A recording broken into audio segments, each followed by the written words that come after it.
हौसला रखिए, ज़िंदगी थोड़ी आसान लगेगी। नमस्कार, स्वागत है आपका एक बार फिर से। हाजिर हूँ आज मई 2020 का करंट अफेयर्स लेकर। जनवरी 2020 करवा दिया कंप्लीट, फरवरी, मार्च, अप्रैल और आज है मई का करंट अफेयर्स मंथली। बहुत सिलेक्टेड और बहुत ही महत्वपूर्ण प्रश्न है, तो वीडियो को लाइक कर देना। अभी सभी ग्रुप में सभी मित्रों को शेयर करना है ताकि वो भी इसका लाभ ले सके। प्रारंभ करते हैं। और वीडियो को चैनल को सब्सक्राइब नहीं किया तो कर लीजिए आप। और बाकी के जो करंट अफेयर्स है जनवरी, फरवरी, मार्च, अप्रैल के, वो मैं डिस्क्रिप्शन में लिंक दे दूंगा। और इस वीडियो के आखिर तक आप देखोगे तो आखिर में प्लेलिस्ट का मैं जो लिंक है वो दे दूंगा, तो आखिर में भी आपको दिख जाएगा वो। पहला सवाल है, 2020 तक किस राज्य ने महात्मा गांधी राष्ट्रीय ग्रामीण रोजगार गारंटी योजना के तहत सबसे ज़्यादा श्रमिकों को रोजगार प्रदान किया है? छत्तीसगढ़ ने। किसने? छत्तीसगढ़ ने अभी तक। दूसरा सवाल है, हाल ही में सुर्खियों में रहे टी.एस. तिरुमूर्ति को किस वैश्विक संगठन के लिए भारत का अगला स्थायी प्रतिनिधि नियुक्त किया गया है? संयुक्त राष्ट्र संगठन के लिए। और अपना फर्स्ट ग्रेड का सारा सिलेबस आपको प्लेलिस्ट में मिल जाएगा। और रीट की क्लासेज है जो अपने अनवरत चल रही है। किस देश ने पहल परियोजना के लिए भागीदारी के माध्यम से भारत को $3 मिलियन की हेल्प प्रदान करने की घोषणा की? अमेरिका ने। किसने?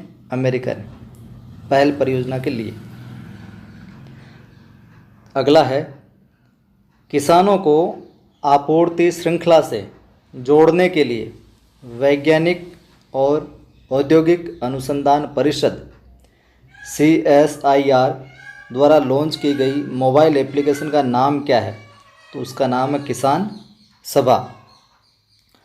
और ये जो है 1 मई 2020 को किसान सभा एप्लीकेशन लॉन्च हुई है। अगला है, मई 2020 तक कितने राज्यों को एक राष्ट्र एक राशन कार्ड योजना के साथ एकीकृत किया गया है? 17 स्टेट को। छठा सवाल है, एक राष्ट्रीय e commerce market place Bharat market, नाम है भारत मार्केट, भारत के किस संगठन द्वारा शुरू किया गया है? अखिल भारतीय व्यापारी संघ के द्वारा, CAIT। सातवां सवाल है, कोविड-19 के बीच लोगों को मुफ्त और कैशलेस बीमा कवर प्रदान करने वाला भारत का पहला राज्य कौन सा है? महाराष्ट्र, पहला। आठवां सवाल है, भारतीय प्रोफेसर थलपिल प्रदीप को 25वें निक्केई एशिया पुरस्कार 2020 के लिए चुना गया है। निक्केई एशिया पुरस्कार किस देश में स्थित मीडिया कॉरपोरेशन द्वारा दिया जाता है? जापान। वीडियो को एक बार और देखोगे, जितने प्रश्न हैं जो लगभग याद हो जाएंगे।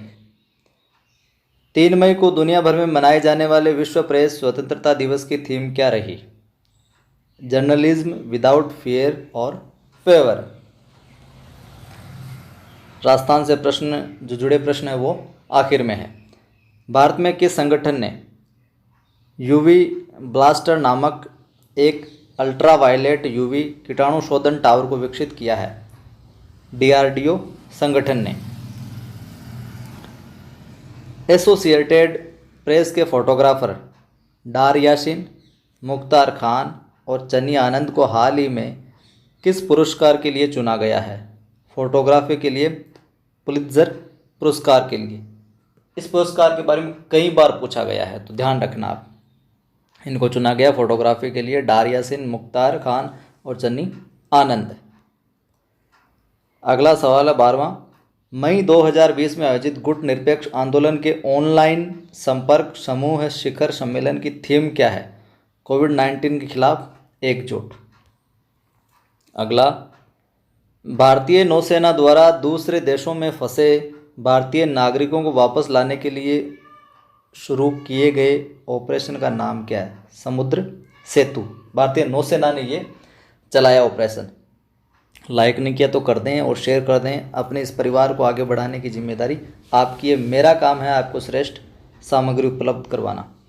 वर्ष 2020 के लिए नैनो विज्ञान और प्रौद्योगिकी में युवा कैरियर पुरस्कार किसे प्रदान किया गया है? सौरभ लोढ़ा को।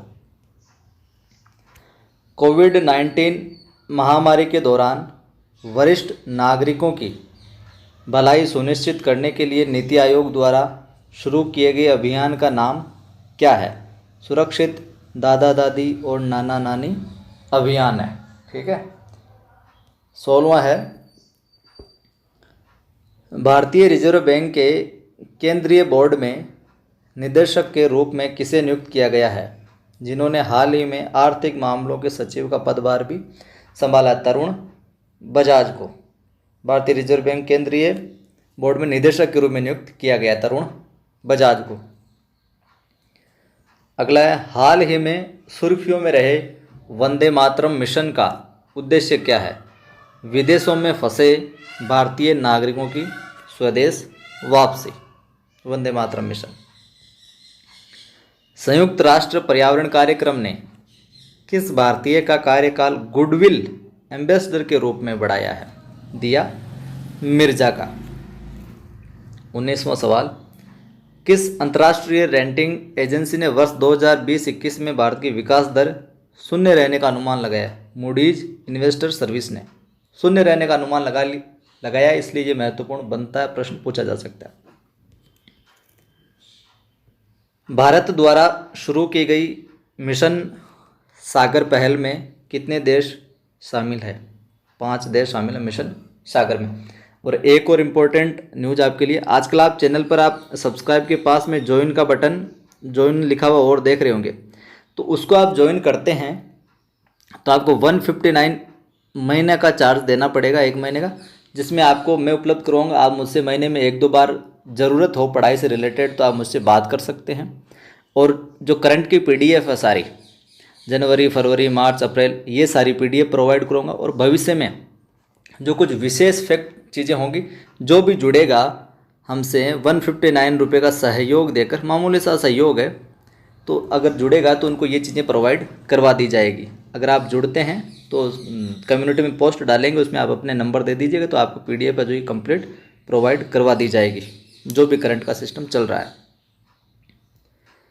केंद्रीय मानव संसाधन मंत्री ने ओडिशा के केंद्रीय विश्वविद्यालय के छात्रों के लिए शुरू की गई हेल्पलाइन का नाम क्या है? भरोसा। क्या है? भरोसा। 22वां सवाल है, India state level disease burden initiative के अनुसार भारत में 5 साल से कम आयु के 68% बच्चों की मौत का कारण क्या है? तो बाल एवं मातृ कुपोषण है जो प्रमुख कारण है, 68% बच्चों की मौत का। अगला सवाल है 23वां, भारत सरकार द्वारा घोषित विशेष आर्थिक पैकेज आत्मनिर्भर भारत अभियान की रकम कितनी है? 20 लाख करोड़ रुपए। ध्यान रखिएगा इस सवाल को। विश्व आर्थिक फोरम द्वारा हाल ही में जारी किए गए ग्लोबल एनर्जी ट्रांजिशन इंडेक्स में भारत की कौन सी रैंक रही है? 74। अंतर्राष्ट्रीय संग्रहालय दिवस हर साल कब मनाया जाता है? 18 मई को। वहीं अगला सवाल है, भारतीय रेलवे के सबसे शक्तिशाली 12,000 HP इलेक्ट्रिक लोकोमोटिव का निर्माण किस कंपनी द्वारा किया गया है? एल्स्ट्रॉम के द्वारा। 27वां है, भारतीय इस्पात संघ के अध्यक्ष के रूप में किसे नियुक्त किया गया है? दिलीप ओमन को। अगला, केंद्र सरकार ने किस प्रसिद्ध मंदिर को पूरी तरीके से सौरकरण करने की योजना की घोषणा की है? कोणार्क के सूर्य मंदिर, ओडिशा को। 29, वरिष्ठ नागरिकों के लिए सामाजिक सुरक्षा योजना का नाम क्या है जिसे 3 और वर्षों के लिए आगे बढ़ा दिया गया है? प्रधानमंत्री वय वंदना योजना। प्रधानमंत्री वय वंदना योजना। विश्वविद्यालय अनुदान आयोग ने विश्वविद्यालयों को क्रेडिट ट्रांसफ़र करने के लिए किस पोर्टल के ऑनलाइन पाठ्यक्रमों का उपयोग करने का निर्देश दिया? स्वयं पोर्टल। पहली बार किस वर्ष में अंतर्राष्ट्रीय चाय दिवस और कब मनाया गया? 2020 में मनाया गया पहली बार चाय दिवस और 21 मई 2020 को पहली बार, इसलिए महत्वपूर्ण ध्यान रखिएगा। इलेक्ट्रॉनिक्स और आईटी मंत्रालय ने किस एप्लीकेशन पर भारत के मौसम विज्ञान विभाग सेवाओं को एकीकृत किया है? उमंग, UMANG। हाल ही में सुर्खियों में रहा विशेष आहरण अधिकार किस अंतर्राष्ट्रीय संस्था से संबंधित है? अंतर्राष्ट्रीय मुद्रा कोष से। विशेष आहरण अधिकार। दक्षिण एशिया के लिए जलवायु परिवर्तन और आपदा जोखिम प्रबंधन के लिए विश्व बैंक के प्रैक्टिस मैनेजर के रूप में किसे नियुक्त किया गया? आभास झा को। हाल ही में सुर्खियों में रही पुलिटियस सेनेक्टस किसकी प्रजाति है? मछली की। राजस्थान में मजदूरों को आर्थिक मदद को लेकर मुख्यमंत्री ने किस कोष के गठन की मंजूरी दी है? प्रवासी राजस्थानी श्रमिक कल्याण कोष की मंजूरी दी है। अगला सवाल, बर्लिन में भारत के किस राज्य को सर्वश्रेष्ठ हेरिटेज डेस्टिनेशन का पुरस्कार मिला है? राजस्थान को। अंतिम सवाल, हाल ही में मुख्यमंत्री अशोक गहलोत ने राजस्थान में कितने कृषि उपज मंडियों में ई नाम परियोजना का पायलट प्रोजेक्ट शुरू किया? तो 10 मंडियों के अंदर ये प्रारंभ किया है। और करंट अफेयर्स की PDF के साथ में अगर आप ज्वाइन करते हो, 159 का हमें सपोर्ट करते हो, तो आपको हिंदी साहित्य इतिहास की कंप्लीट 1 लाइनर की जो सीरीज़ है कंप्लीट साहित्य इतिहास, वो उसकी PDF भी आपको लगभग 171 पेज है और बहुत सारे 3, 4, 5 हज़ार के तकरीबन प्रश्न हैं, वो भी आपको प्रोवाइड करवा दी जाएगी। जय हिंद, फिर मिलते हैं।